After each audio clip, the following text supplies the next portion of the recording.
सभी संत महापुरुषों को मेरा सादर प्रणाम।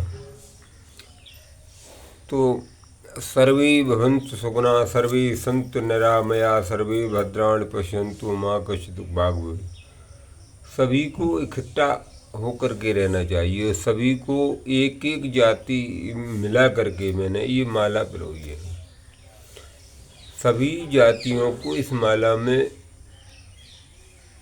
इकट्ठे होकर के रहना चाहिए। चाहे अब ये माला कोई भी पहन ले, सब इकट्ठी माला हो गई।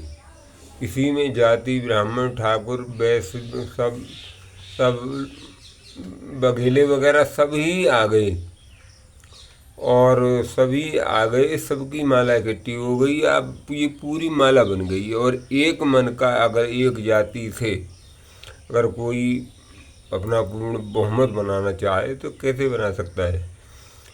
तो ये सब माला बन के पूरी माला बन गई। एक माला से कोई माला नहीं बन सकती। इसी प्रकार सभी को इकट्ठे होकर के रहना चाहिए। और मैं एक उदाहरण आपको देता हूँ। एक वन में एक दो सांड रहते थे। एक वन में एक दो सांड रहते थे। तो वो सांड किसी से डरते नहीं थे। चाहे शेर उनके सामने आ जाता है, चाहे लकड़बग्गा आ जाता था, चाहे चीता आ जाता था, वे दोनों एक संग वार करते थे। वे किसी से भय नहीं खाते थे, क्योंकि दोनों एक थे। जब एक दिन एक लोमड़ी शेर के सामने आई तो लोमड़ी डर गई।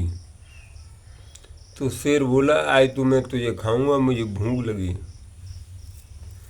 तो उन्होंने कहा, मुझे खा करके तुम क्या कर लोगे, क्योंकि तुम्हारा पेट तो भरेगा नहीं। तो उन्होंने कही, पेट नहीं भरेगा, कुछ तो मेरा कुछ हो जाएगा। इसलिए तो फिर उन्होंने कहा कि दो सांड रहते हैं एक वन में, उन सांडों को खा जाओ, उससे तुम्हारा पेट भर जाएगा। तो उन्होंने कही कि वो सांड में बहुत बड़ी एकता है, इसलिए हम उस सांडों पे बहुत लोगों ने हिम्मत की है, लेकिन उस सांड को कोई नहीं मार पाया। तो उन्होंने कही, एकता है तो एकता को नष्ट मैं करा दूंगी। तो लोमड़ी जाकर के एक सांड के कान में गुलगुलाने लगी। अब वो दूसरा सांड बोला, इसने तुमसे क्या कहा। तो उन्होंने की कुछ नहीं कहा। अब उन्होंने की कहा तो कुछ है। उन दोनों में सांडों में आपस में मन में शंका उत्पन्न कर दी। और जब दोनों में शंका उत्पन्न हो गई तो इनने कुछ मुझे छिपाया है, बताया नहीं है। वो ये कहने लगा एक दूसरे में, वो अलग अलग चरने लगे और शेर चीतों ने एक एक करके सांड को खा लिया। तो भाइयों, सभी एक होकर के रहें, सभी सनातनी एक हों।